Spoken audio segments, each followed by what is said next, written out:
Good morning, everybody. Good morning, good morning, good morning. Happy Wednesday. God, I really had to think then what day it was. Right, we are back with Crocodile. Let me just zoom in on my reference picture. Okay, so how are we all doing?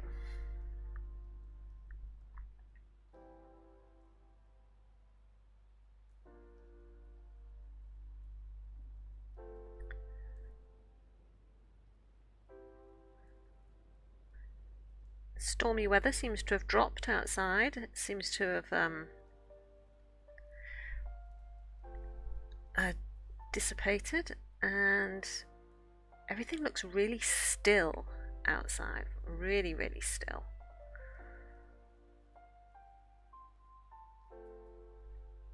I hope it's not the calm before another storm, but we shall see. No, I don't want that one. I want...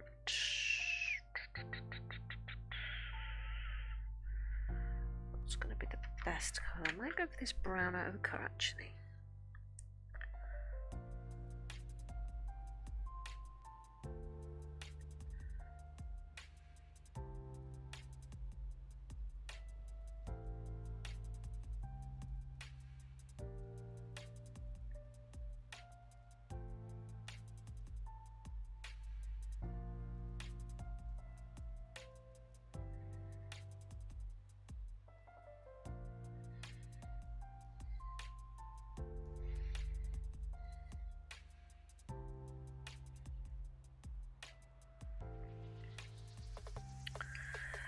And I need a bit of a grey in there, but let's try a little bit of this.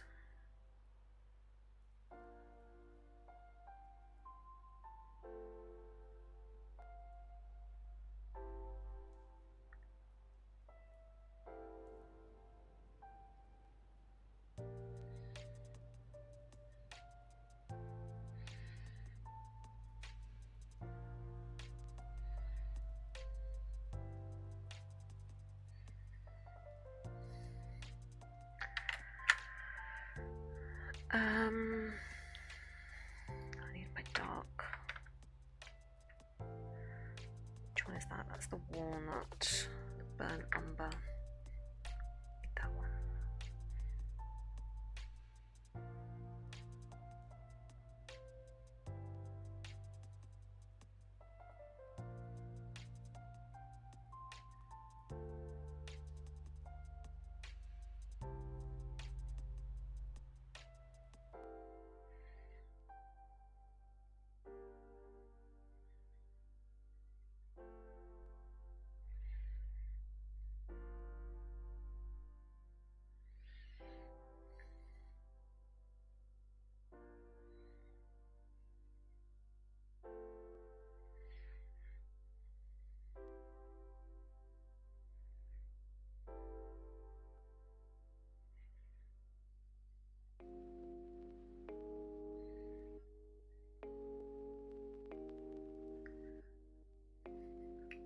I just need a little bit of this burnt sienna. Slight red tone to it.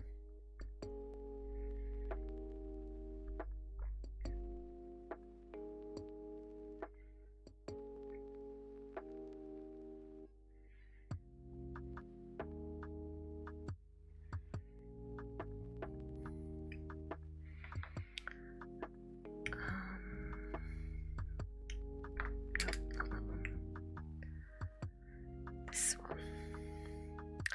Oh, I've got dog fur all over my sleeve. I gave Rosie a big cuddle before I came up, and she's obviously stuck to me.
mango.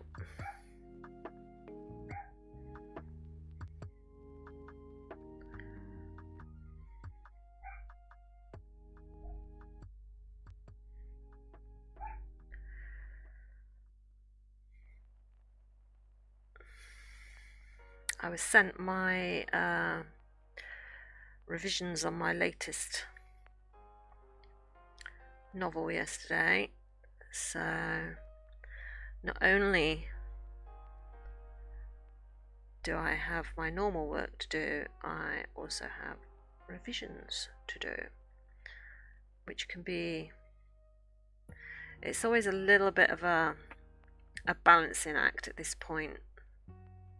It always happens, you always get overlap where you're making headway on one story, and just as you start getting going on it, just as you start making some forward progress and having some momentum and feeling like you're finally getting into the story, then along come revisions for a story that you wrote a few months ago and that you've forgotten all about, and you have to go back and work on that story. So you have to continue to work on the one you've already got, because you need to keep putting words down on that one to make your deadline, but you also have to go back and work on an older manuscript and chop it and change it and move things around.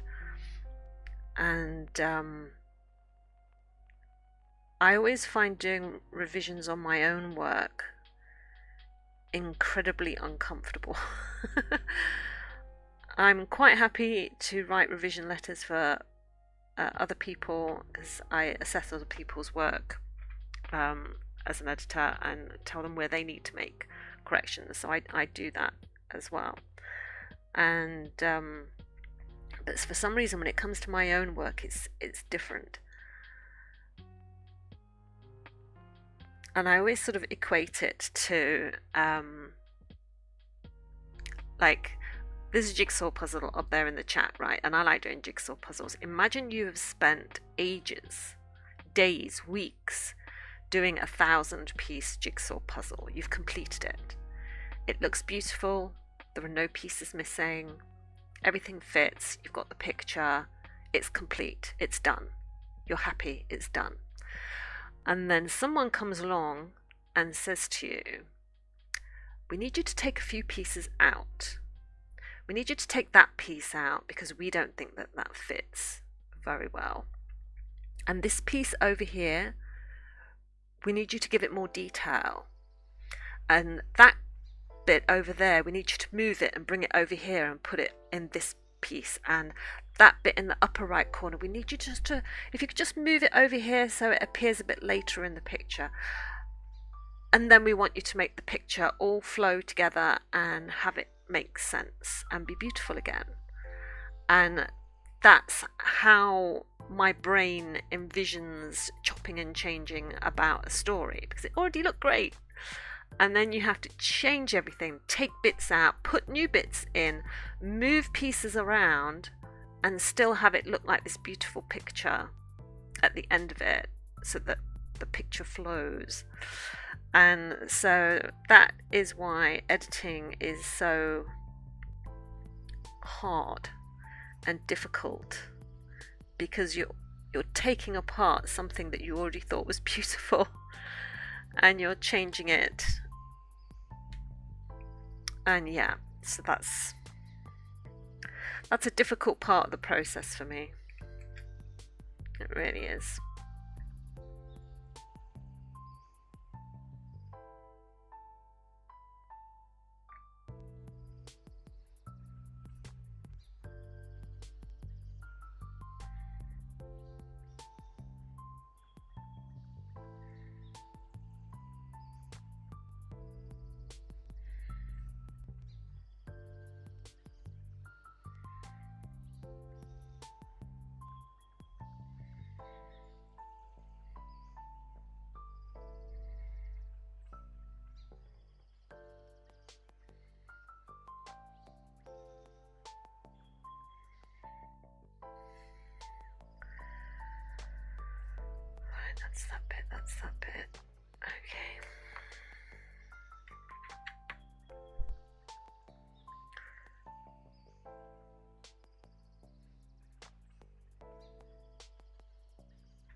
Oh, I can hear the dogs barking outside now.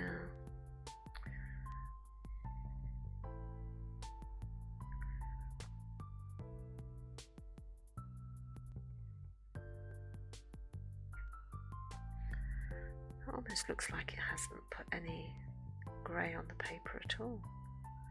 I know it has.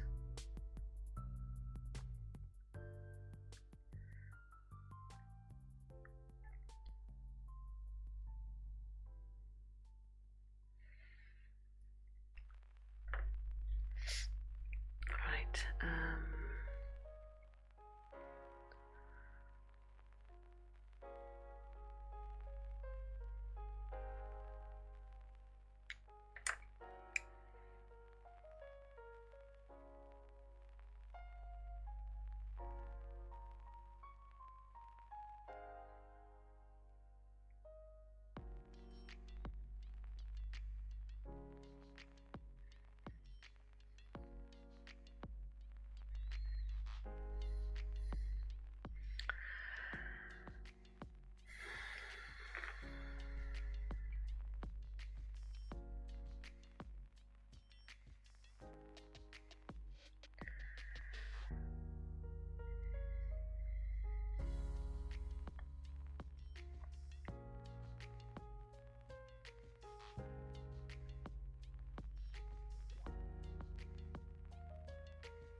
Picked up the green gold again. No, I want the brown ochre.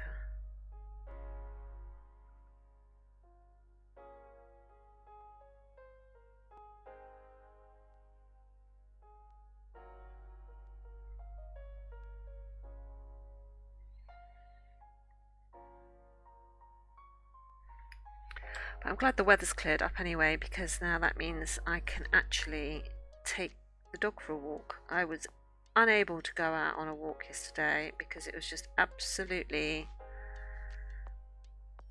raining so heavily yesterday. The storm front or whatever it was that had come in was just relentless yesterday. There was literally no way I could sort of get out for a walk.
Morning, Faisal.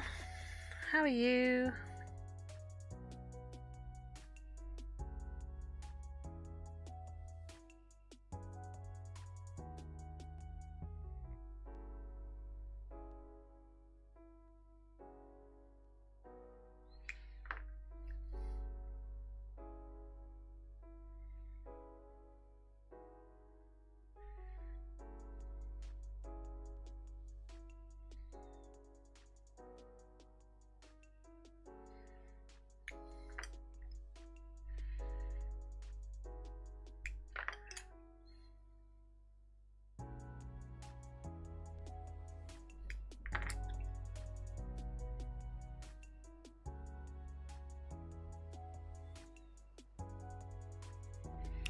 You're good. Excellent. Yeah, I'm alright. I'm doing okay.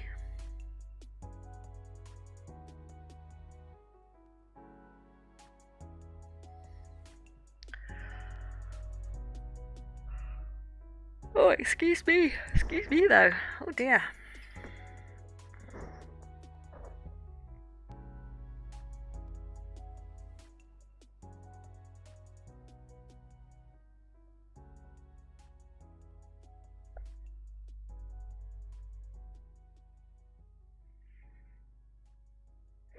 I booked tickets to go to. There's a show. Is it a show? It's more like a big marketplace. It's called the Unravel Festival, and it's for people who like making things with wool and yarns, so stitching, knitting, crochet, all that sort of stuff. It's just called the Unravel Festival. I've been to it a couple of times before, but I didn't get to go last year for some reason. I can't remember why. But I've always really enjoyed it. And you see some amazing things that people have made there. And I just happened to notice that it was having another festival in February. So I've booked tickets to go. So I'm really looking forward to that. I said to Nick, because obviously he would have to take me to get there.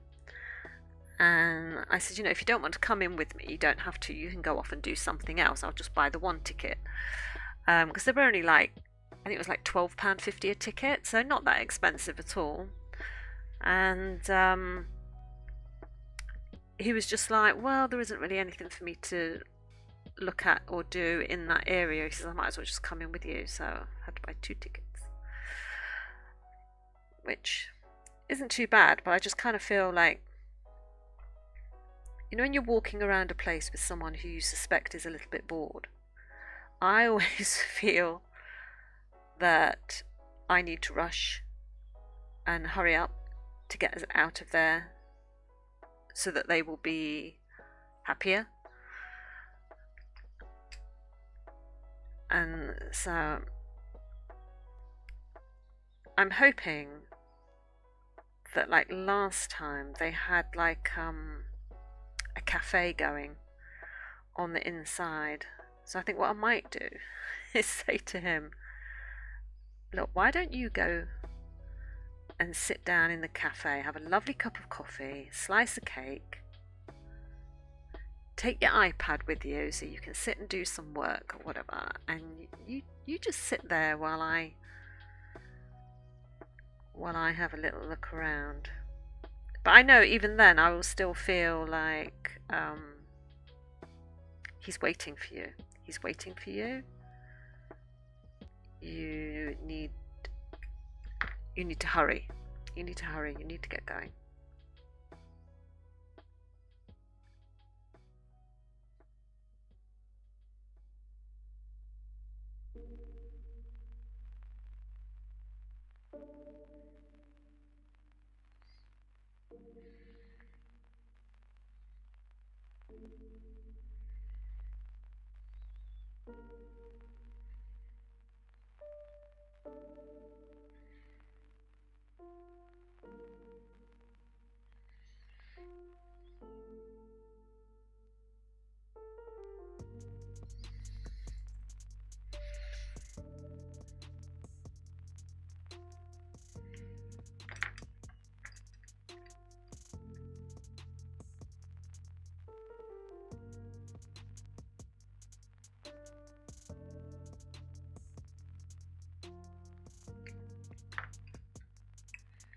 Because we have the same thing when we go into like the bookstore.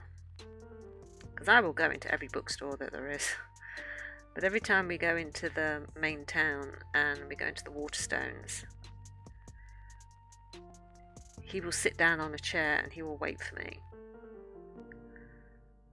And I like to browse. It's like the one store that I'm happy to shop in. So I like to take my time. I like to look at all the books. I like to read the blurbs. I like to look at the covers. I like to look at things I wouldn't even dream of picking up, but I just like looking at them because they're brand new and they're books. And so I just sort of, go around and just sort of enjoy myself and things like that. But I'm very much aware that he is sat in his chair and he's waiting and he's bored. And I feel guilty for making him wait. And I often cut short my browsing time because I'm just like, he'll be a lot happier if we just leave.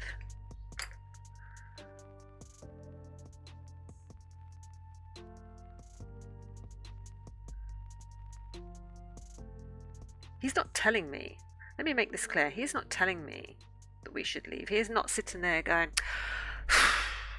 oh, looking at his watch or anything like that. He's not. He's perfectly happy. He's perfectly happy. He doesn't mind waiting. And he says he doesn't mind waiting and that I should take as much time as I want. But I'm the one that feels guilty. I'm the one that sort of feels like, what do you even think you're doing? Someone's waiting. They're bored. They don't want to be here.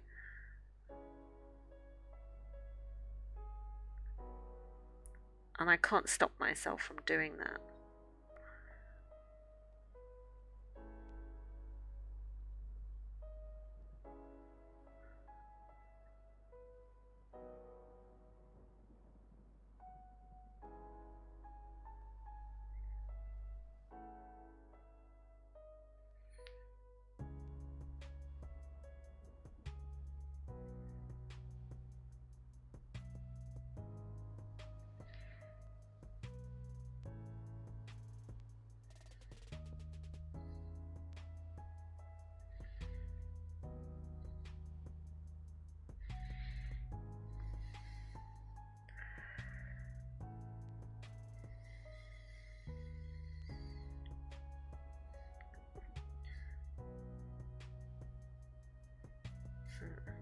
Okay.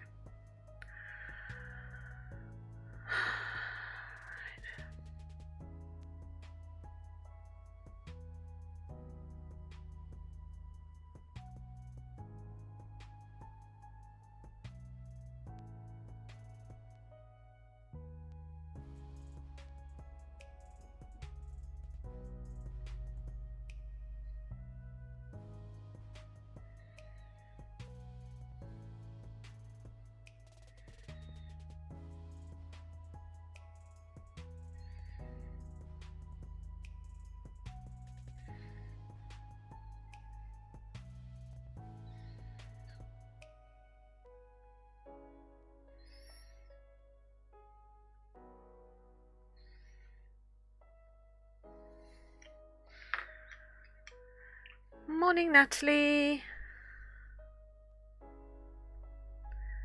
How are you? Are you at work today or have you got a day off?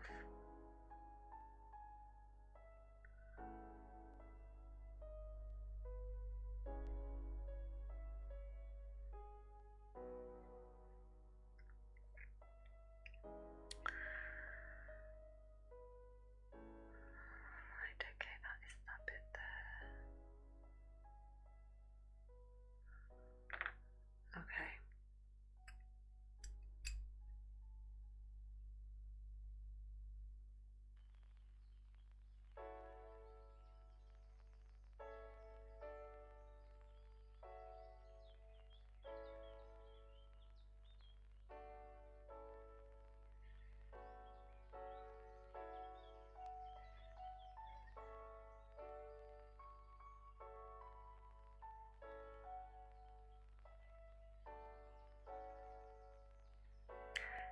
You're ill, yay!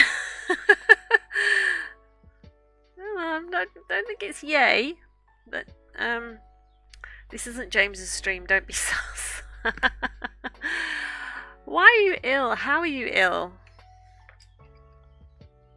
I mean, I get it. Yay, as in, I take it you're not in work. But, that's not great about being ill. I'm sorry you're ill.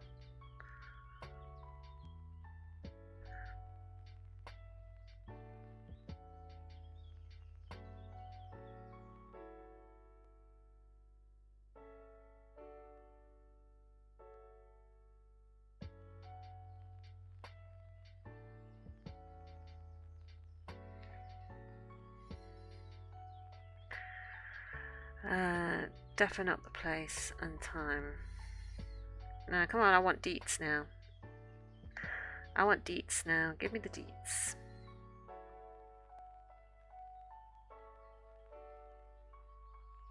Is it self-inflicted illness? Or is it just something... Just picked up one of the many, many, many viruses that are lurking.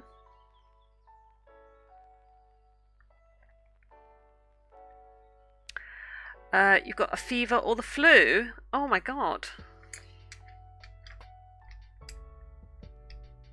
That's not good. That sucks.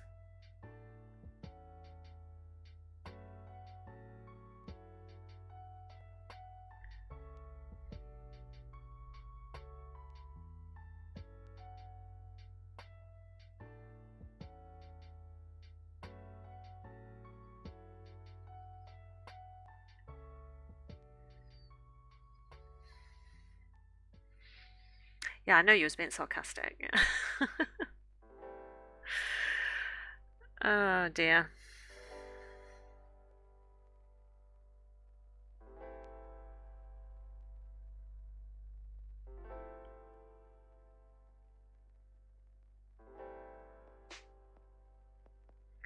So what are you taking for that then?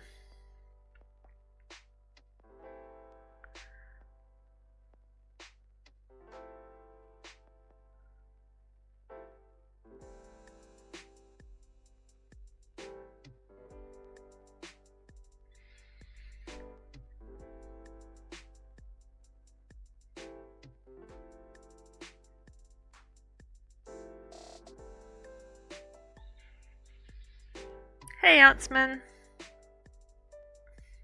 You actually don't know how you got it. Well, no one usually does. No, you probably breathed it in. If it's a fever or the flu, that's usually an airborne virus, isn't it? But, I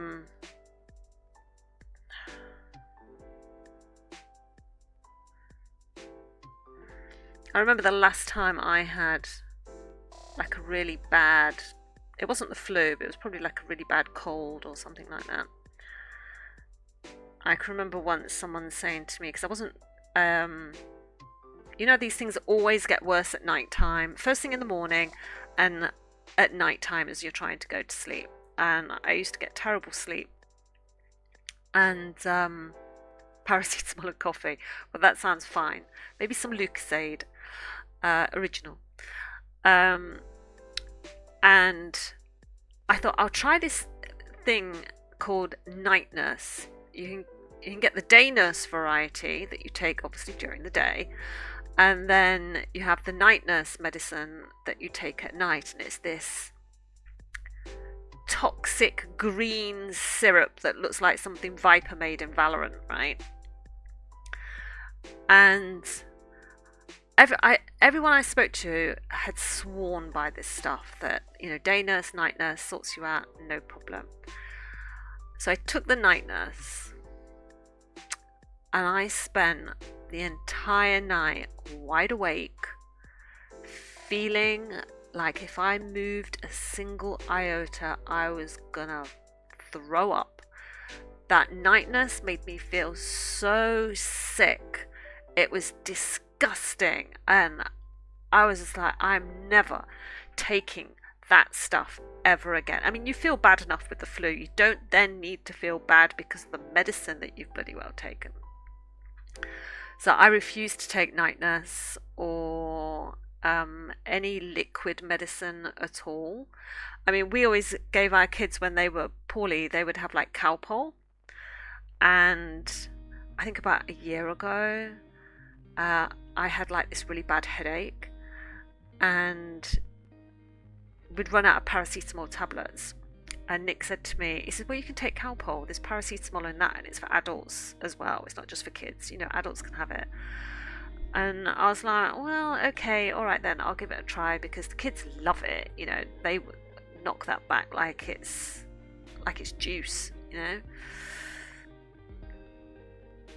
And the same thing with the Calpol. Liquid medicine makes me feel so sick every single blooming time, so I don't take liquid medicines anymore. I've learnt my lesson from that. It just sits in my stomach and makes me feel like I'm on a hurl at the slightest thing. And for someone who has a phobia of being sick, it was horrendous, because then I'm just sort of vacillating between nausea and panic all night long.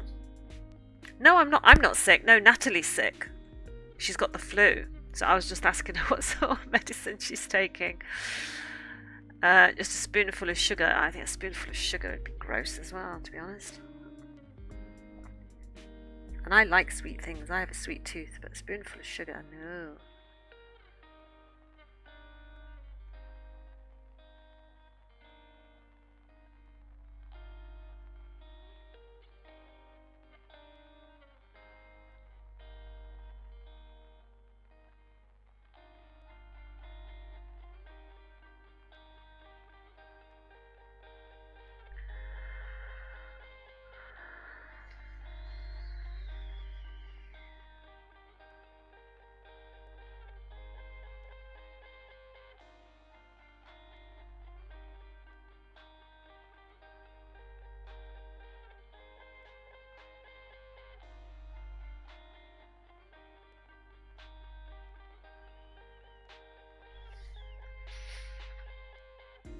You're getting better now. Good. Good. I'm very pleased to hear it.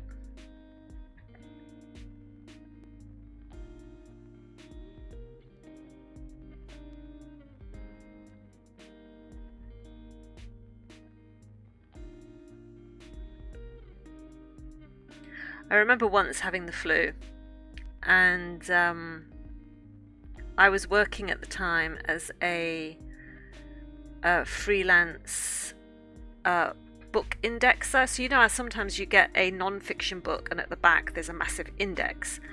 Well, they get specific people to do that, and I was trained, I've got all the qualifications to be an indexer, and I just received a commission to produce the index for, it was like a book of pediatric surgical, it was just a book about pediatric surgery. So this massive 1,000-page book, and it was like, oh, could you provide an index for this? And I was like, yeah, sure, yeah, thinking, you know, because it was such a sizable book, it was a nice sizable commission. This is years and years ago. This is like 10 years ago.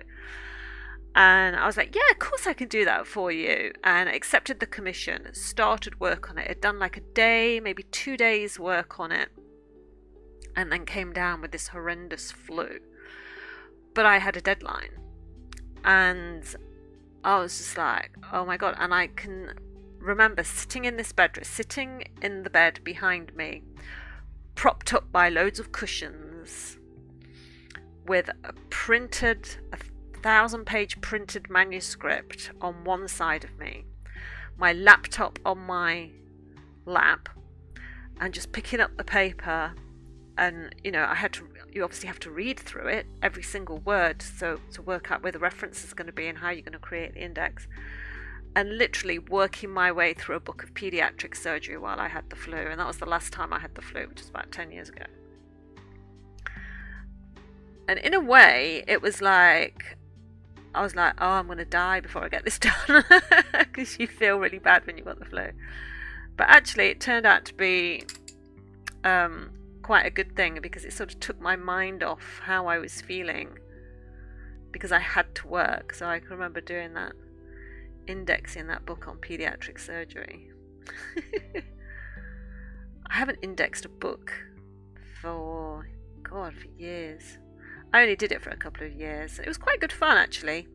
I did a lot of books for there's a publisher called Jessica Kingsley, and they publish a lot of books about autism, ADHD, autism, those sort of books.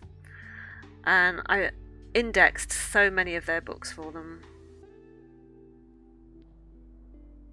But the only bad thing about being an indexer is you don't actually get your name in the book. So I could pick up a book and go, that's my index, that's my work, but my name isn't there, which is kind of weird, but fun at the same time. So I got the idea for my last sketch from that book of ours. Good. That's the worst when you have to do something. Yeah, absolutely. So have you put a new sketch on the gallery then? Let's have a look.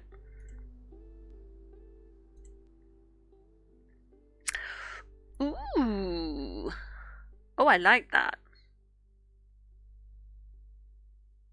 Are those chains around him? Are they like, is he chained?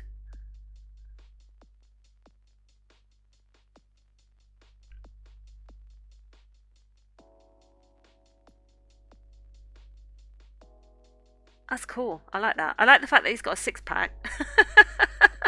But that's good. But the head is really, like bison, bull, minotaur look. I really like that. I do. That's very good. Excellent. Justice for indexes.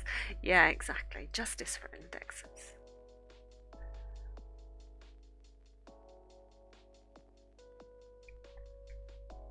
With the hidden workers of the book industry. But I haven't done that for ages. I think I've probably forgotten all of my training. It will probably come back. I think I've probably forgotten all of my training.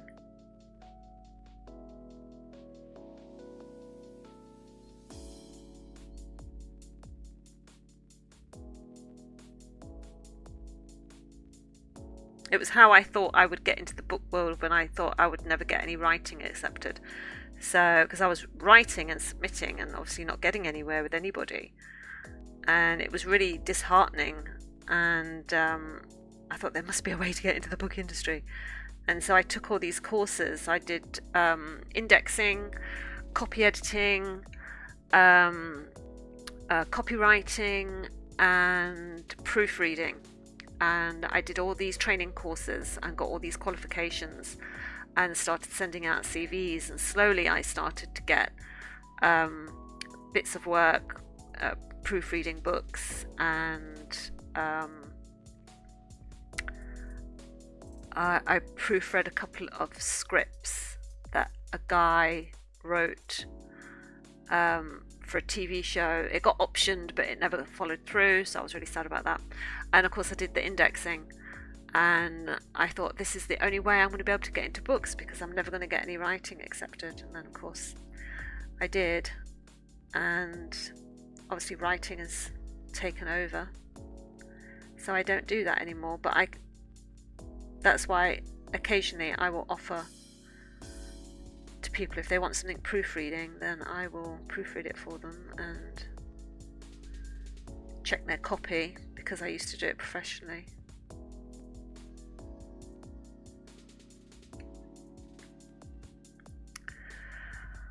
Oh, I'm thirsty. Got 20 minutes. I can last 20 minutes.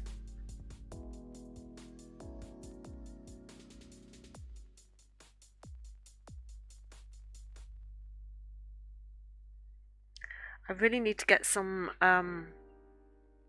nail varnish remover. Look, it's all chipped and it's all coming off. And I thought we had nail varnish remover pads, but or we don't.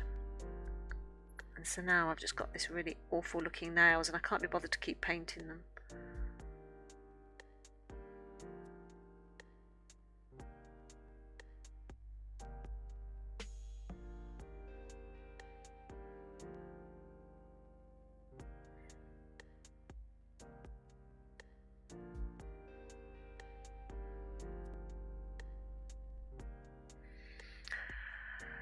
Glad you don't need to worry about makeup or any of that. Well, exactly. I mean, this is why I don't bother with it, Artsman. I really don't. But every now and again, I would just get this urge to paint my nails. And I do. And I always think, oh, that looks nice. I should do this more often. And then it starts to chip. And then I'm like, yeah, now I remember why I don't do this stuff. Yeah. It's annoying, the upkeep. I'm not a high maintenance girly. I'm really not. I'm very, very low maintenance. And I like it that way.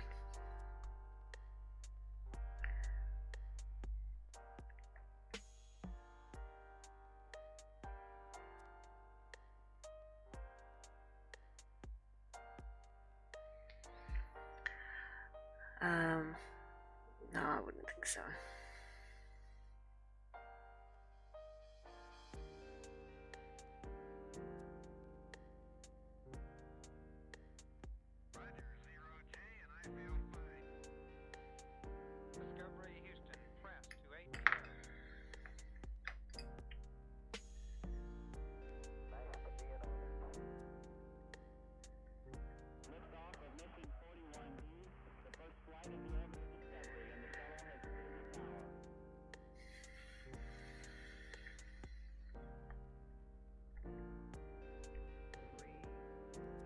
I found something else that needed cleaning yesterday. You know, I said that we took out our units, our dresser and our cupboard, and moved them away from the wall just to sort of clean behind, because there was like cobwebs and a huge collection of dog fur that had sort of gathered underneath.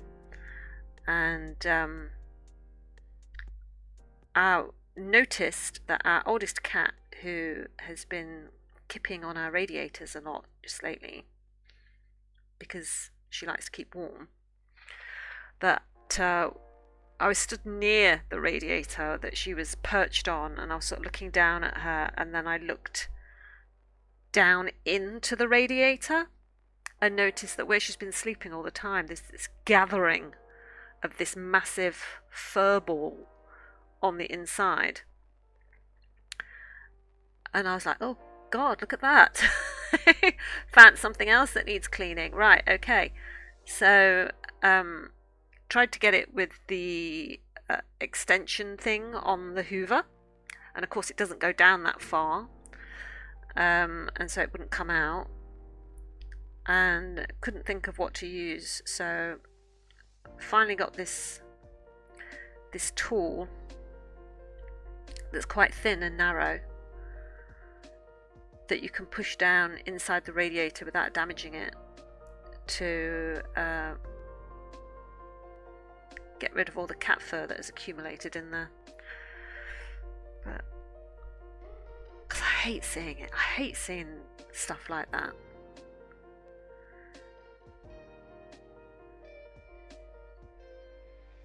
But you don't realise it's there until you suddenly start having a good look at everything.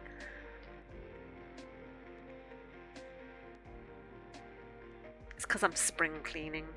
I know it's not spring yet, but I'm slowly sort of trying to work my way through the house, and rather than tackling it as a whole, I'm doing that how do you eat an elephant thing, you know, one bite at a time. So I've literally made myself a list, room by room, of all the different jobs that I want to do, and I'm sort of ticking them off. I do one job every single day and I just sort of tick it off, and that's how I'm slowly working my way through it, because it's the only way I can tackle it. And you know, I hold out hope that people might want to help me do it in the house, but you know, it hasn't happened so far, despite many generous hints.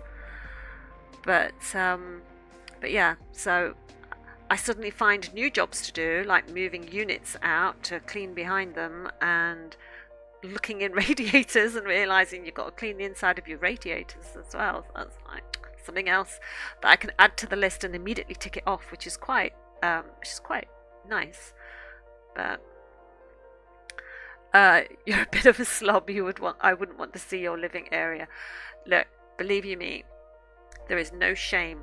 There is no shame here, because I am quite capable of being a slob, because I'm not normally a slob, but I live with slobs.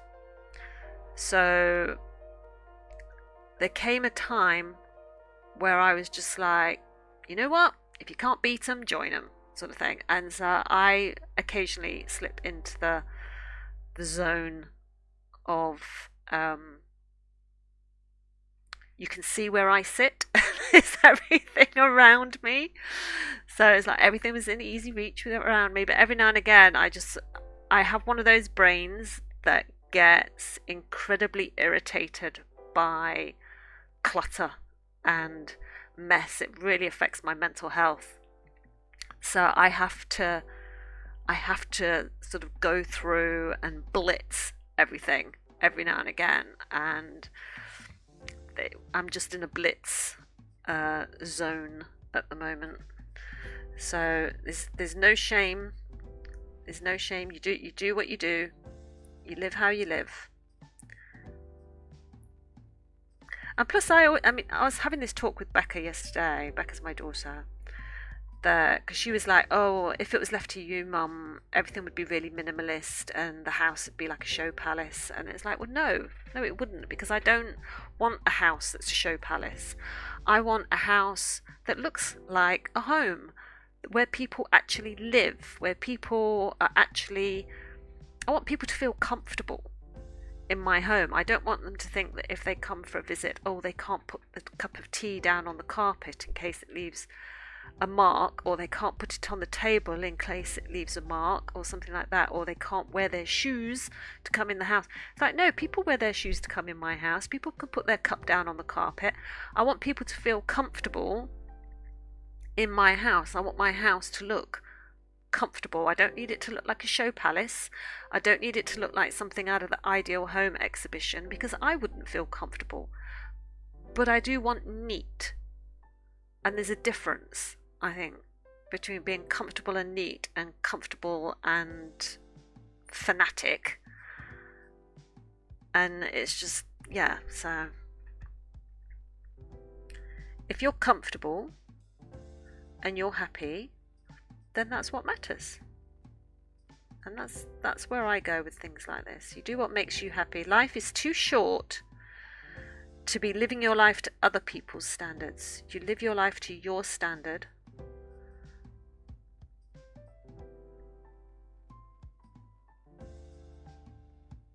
And you do what makes you happy and makes you feel comfortable, and how your life works for you.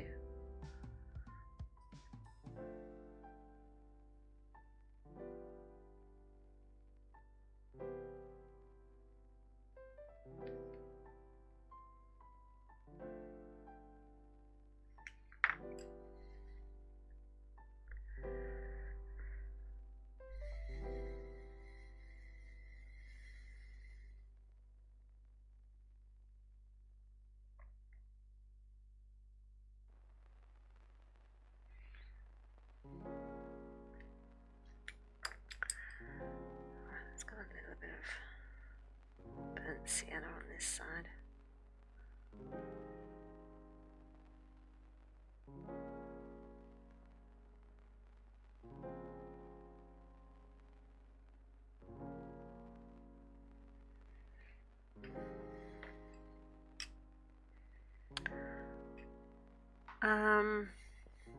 Preach it, sister. Preach. Comfortable chaos. Organised mess. Yes, exactly. Yeah, it doesn't need to be sterilised. We're not doing a surgery in my house. There does not need to be a sterile field. It's just, I want it to be clean, but I don't want it to be cluttered. That's that's all I want. I just don't want clutter, and I'd like it to be clean. But it's hard when you live with 5 pack rats and people who are quite happy to not exist in uncluttered. So that's all. It's a constant battle.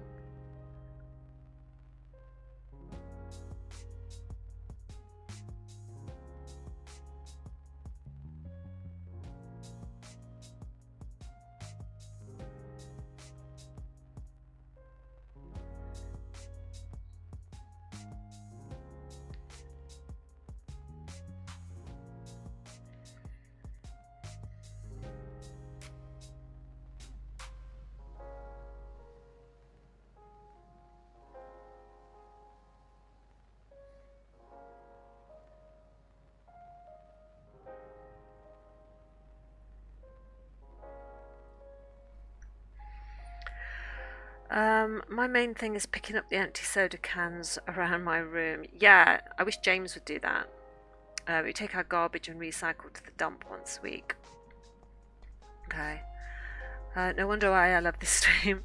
I feel my pack rat brothers and sisters calling to me. It's free, so why not? I mean, we don't. We have dustbin men that come round that collect our garbage and recycling. We don't have to take it to a dump. But if we have things that we do want to take to a dump, where we live, you have to book an appointment. You can't just turn up with your vehicle and chuck a load of stuff in the dump. You have to book an appointment. You have to book a time slot. And you turn up with your car full of your stuff, and then I don't know. We have these really sort of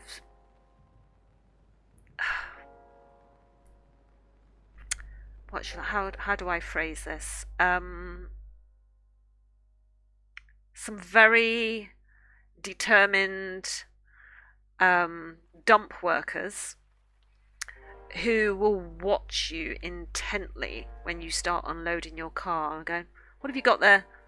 What have you got there? No, you can't put it there. No, you need to go and put it over in that one. And could you separate all those pieces out? And you put all the wood over there and put all the cardboard over there." And they really make you separate everything. So if, say, you've gone through your house, blitzed your house, and you've got this big dustbin bag and you've chucked loads of different stuff in it, and you think you can just go to the dump and put that bag in a bin. No. Ours make you open the bag and sort everything out, which is a real pain in the butt, which is why we try not to go to the dump and try to somehow get it in our household bins.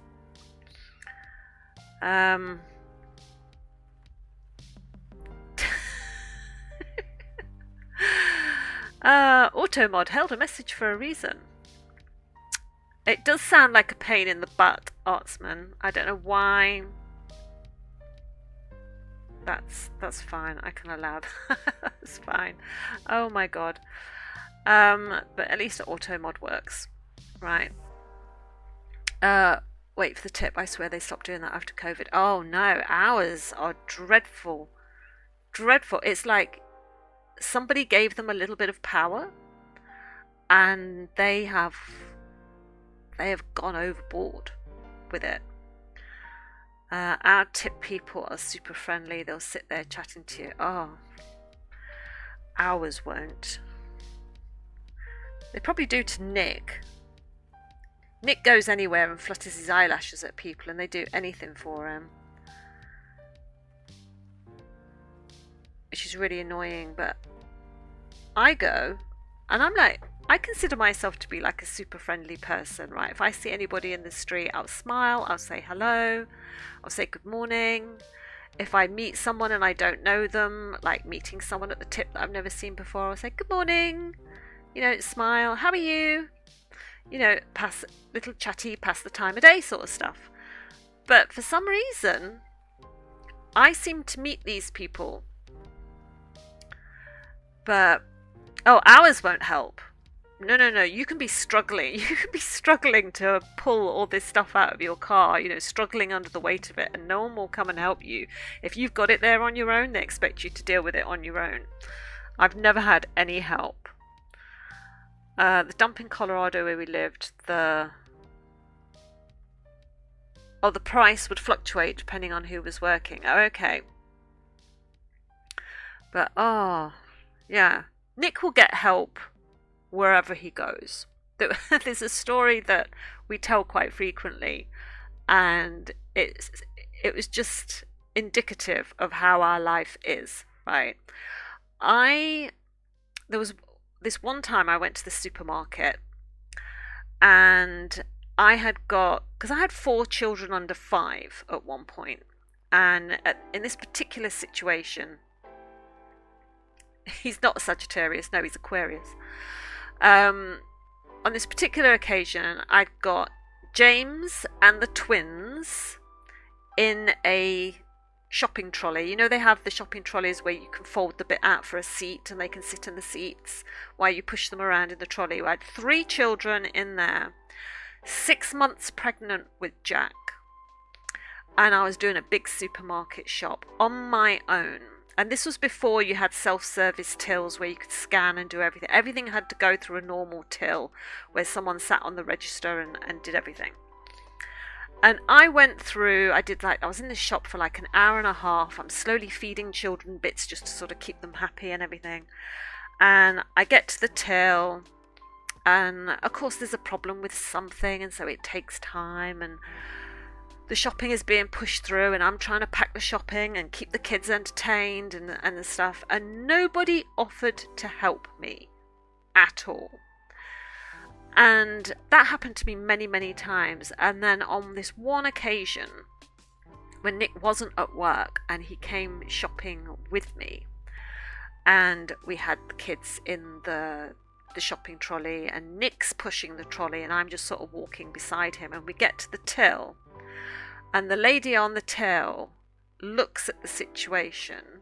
There's a guy. She thinks he's on his own. She's like, "Do you need any help, sir? Can we help you? Would you like someone to come and pack your bags for you? I can ring for someone to come and pack your bags for you if you're a little bit occupied." And he was like, "No, it's all right. My wife's here. Yeah, we can do it. It's fine." And she was like, "Oh, well, if you do need any help, just let us know." And he gets that sort of treatment wherever he goes. So I always say that Nick goes places and he sort of flutters his eyelashes and does this helpless male bit and gets all the help and everyone being nice to him. And there's me struggling along all on my own, and I never get anyone offering to help me. Oh, I didn't when I was, had lots of little kiddies. I swear the UK isn't great with that kind of thing. Back in America, I swear there was always someone to offer. Yeah, I think you do see more of that in in TV shows. I've noticed that there seems to be people who pack your bags in American stores, where we don't get that in the UK. I'll offer if I see a lady struggling. Yeah, I mean, say I will too. Or if you're stood in a queue and you've got a big trolley and someone behind you's only got 3 items, I'll always say, "Do you want to go first? Do you want to go?" And I think I've offered to help pay for someone's shopping before because they didn't have enough money. It was only a matter of £1 or something like that. I was like, I'll give it to you. It's fine. But I think everyone does that, right? Please tell me everyone does that, because we're all nice people. But they offer to carry the stuff to your car? Really? Wow. Wow, the UK does not have that facility. No. Nothing like that. Oh my God. Well, you live a charmed life in America, don't you? They do? Oh my God, no, we don't get anything like that. It's like, no, you take your stuff out to your own car. You push that trolley out all by yourself. Do you have trolleys? Surely you have shopping trolleys. Free healthcare here, yes, for now. I'm not sure how long that will last. I hope the NHS continues in my lifetime. Yeah, your medical expenses are horrible, and the fact that you have to check with like an insurance company is just ridiculous. I mean, a doctor has prescribed you a medication. You need that medication. Why would you have to check with an insurance company as to whether they will let you have it? That's the thing I don't get. Some of those things are crazy. That's the bit I don't understand, but it is.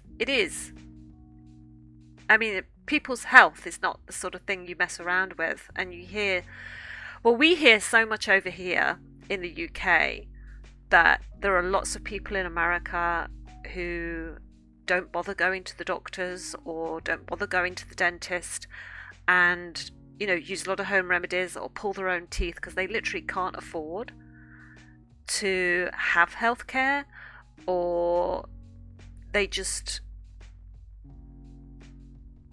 ridiculous. I saw a lady on was it TikTok? I think it was on TikTok 2 days ago, and she was an American lady, and she was crying in her car because she had found a lump in her breast, and this was like I think it was over Christmas. It was like December 28th or something. She'd found a lump in her breast, and her doctor's office was closed for the festive season, I would imagine.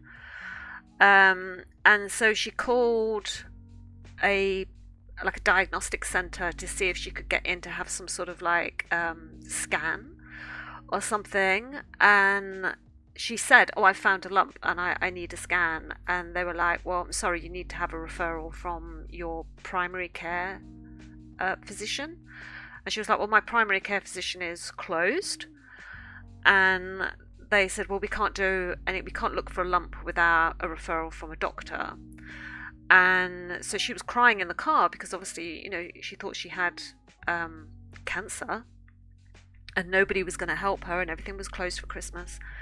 And her friend told her, "You don't tell the diagnostic centre you found a lump. If you just ring up and say, 'I'd really just like to have a mammogram, please,' they will fit you in." And so she phoned back to the same place and said, "I'd like to book a scan for a mammogram, please." And they booked her in. They just booked her in. But if you say you have a lump, she couldn't get an appointment. And that sort of stuff just absolutely befuddles me. It's just ridiculous, because over here, if a woman finds a lump, she goes to her GP, and that GP has to refer you and have you seen within 2 weeks. It's called 2-week cancer referral. You have to be seen. You have to be scanned, and you get that. Because I've had that 3 times now where I've found a lump, and every time, touch wood, it has been a cyst and just a normal glandular tissue. It's not been anything for me to worry about. But you spend those 2 weeks worrying, of course, that it's going to be bad news. And I can't imagine having to deal with that, as well as trying to persuade someone to let you have treatment when you think you might have cancer. Or God forbid, you think you might have cancer, but you're not going to be able to afford the treatment, and you don't have health insurance, so you don't go. I just find that system is horrendous. I can't imagine the stress that some people in America have to go through to deal with that. I can't afford my dental bills that might be coming up. You see, it's just, here we have NHS dentists and private dentists, NHS dentists cost considerably less than private dentists, obviously, but trying to get an NHS dentist in this country right now is like finding a pot of gold at the end of the rainbow.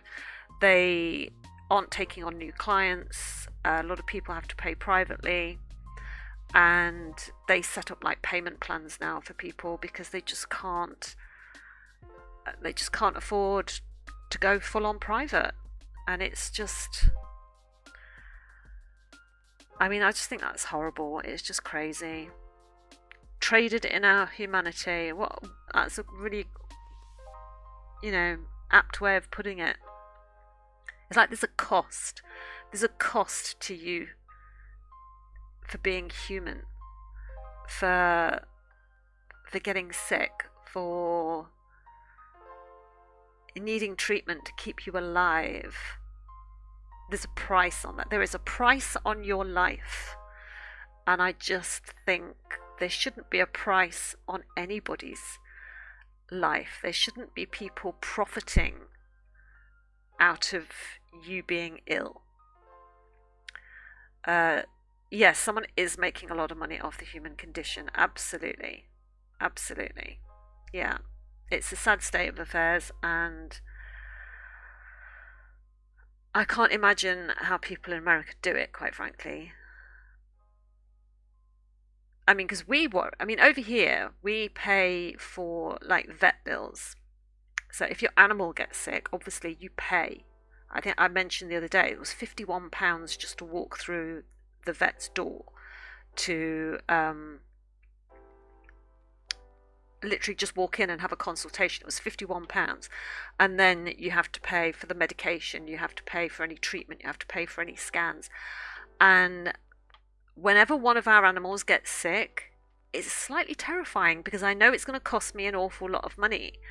And it's like, well, we have them insured. We do have insurance for all of our pets. So if it's going to be expensive, we can claim on our insurance. But imagining that's how it might be for people, it's, terrifying. You've got the game Pal World. If you like catching pals. I think I saw, because I was looking at Steam. Was I looking at Steam? Let me have a look. Was it on Steam? I think I might have seen Pal World. Let me just get it up. I know I've gone over time, but it doesn't matter. Let's have a look. Oh, Steam takes forever to load up on my screen sometimes. Come on. Waiting for network.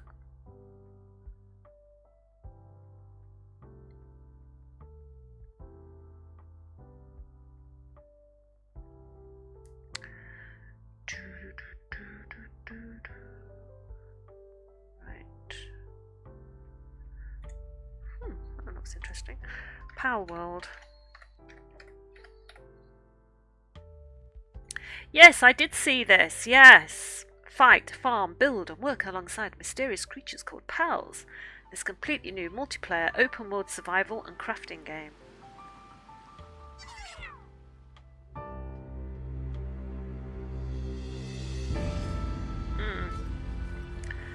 Towers of the Queen, the tree holds the truth.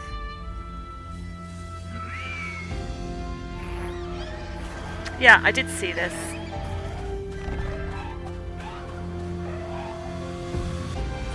It looks really good. It looks really good. Let me shut that off because that's really loud. You're just getting started.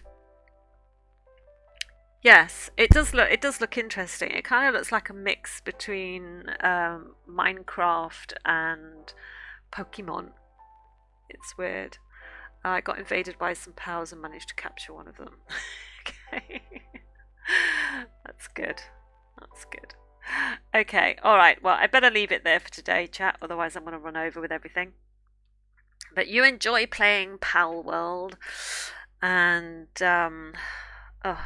I've got, once I've done this, I'm going to have some lunch, and then I've got writing to do, and then I've got revisions to do, and then I've got radiators to clean. So I'm going to be doing that. But yeah, thanks for being here, and uh, we will. I will see you tomorrow, hopefully, and we'll get a bit more of this croc done. And we're getting so close to the end. Oh my god! So yeah, have a great day, everybody. Have fun. Look after yourselves. Treat yourselves, and I will see you tomorrow. So take care, everybody. Bye.